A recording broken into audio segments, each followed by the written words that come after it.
আসসালামু আলাইকুম ভিউয়ার্স, সবাই কেমন আছেন? আশা করি ভালো আছেন। তো আমার ছাদ বাগানে চলে আসলাম কাজ করার জন্য। এত সুন্দর সুন্দর ফুল ফুটে আছে, খুবই ভালো লাগে দেখতে। ফুলগুলো চমৎকার, একদম ফুল গাছে ভর্তি, কলি এসেছে। এদিকে সবজি গাছও আছে।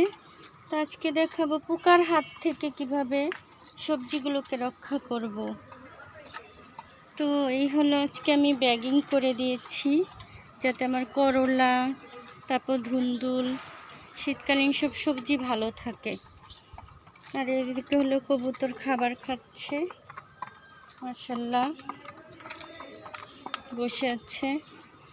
আর এদিকে দেখেন কি অবস্থা হয়েছে আমার ধুন্দুল সবজিগুলো, জানি না ভিতরে ভালো হবে কিনা, পোকা খেয়ে একদম শেষ করে দিয়েছে।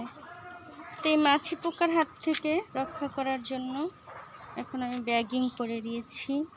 এদিকে আদা চাষ করেছি, বরবটি গাছ বেয়ে উঠতেছে, কামরাঙ্গা গাছ, তারপরে এদিকে মাশাআল্লাহ মিষ্টি কুমড়া একটা হয়েছে।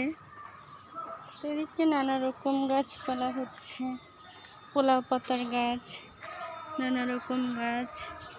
তো এসে পানি দিলাম, নানা রকম কাজকর্ম করছি। সেই সাথে দেখি যে ব্যাগিং করে দেই।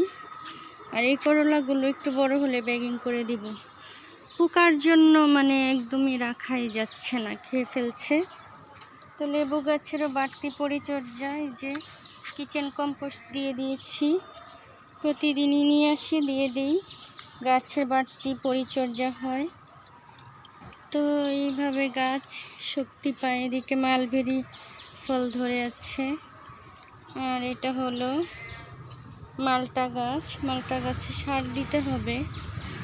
আর এদিকে হচ্ছে লেবু গাছ, মাশাআল্লাহ এই যে লেবুগুলো ধরে আছে, সুন্দর লাগে দেখতে। ডালিম গাছে ফুল এসেছে।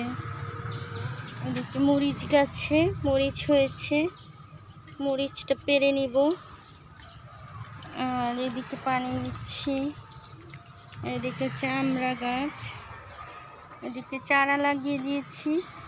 এই যে লেবু চারাটা লাগাতে গিয়ে মাথা নিচু করে খেয়াল করি নাই, আমার চোখটা কানা হয়ে যেত কালকে, এই ডালটাতে লেগেছিল। তো এখন আমি গাছ দিয়ে দিয়েছি, আর লাগবে না। তো এদিকে হচ্ছে ফুল এসেছে গাছে, শাকসবজি গাছ, তো বেগুন গাছে ফুল আসতেছে। এই যে করলা কিভাবে নষ্ট করে দেয়, এই যে করলাটা নষ্ট হয়ে গেছে। তো এই হলো, মাছি পোকা অনেক হয়ে গেছে।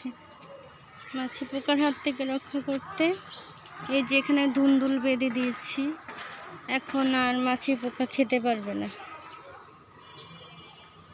এই যে মাছি পোকা উঠতেছে, এই পোকাগুলো খুবই ক্ষতি করে। এদিকে আবারও ফুল আসছে বরবটি গাছে। আর এদিকে হচ্ছে পেঁপে গাছে, পেঁপে সব কিছু ধরে আছে।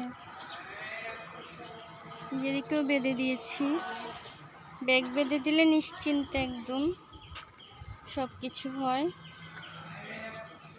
ছিদ্র হয় না সহজে। মাছি পোকা ছিদ্র করে সব নষ্ট করে দেয়। শাকসবজি গাছ, চারা গাছগুলো লাউয়ের বড় হয়ে যাচ্ছে, মাশাআল্লাহ। লাউর চারা কিন্তু দিন দিন খুবই তাড়াতাড়ি বড় হয়ে যায়। আর এদিকে হচ্ছে বাকি ফুল গাছগুলো। তো বাগানে আসলে টুকিটাকি কাজ থাকে, কোন গাছ কি করলে ভালো লাগবে, গাছপালা একটু টানাটানি করতে হয়, সব কিছু কাজ করতে হয়।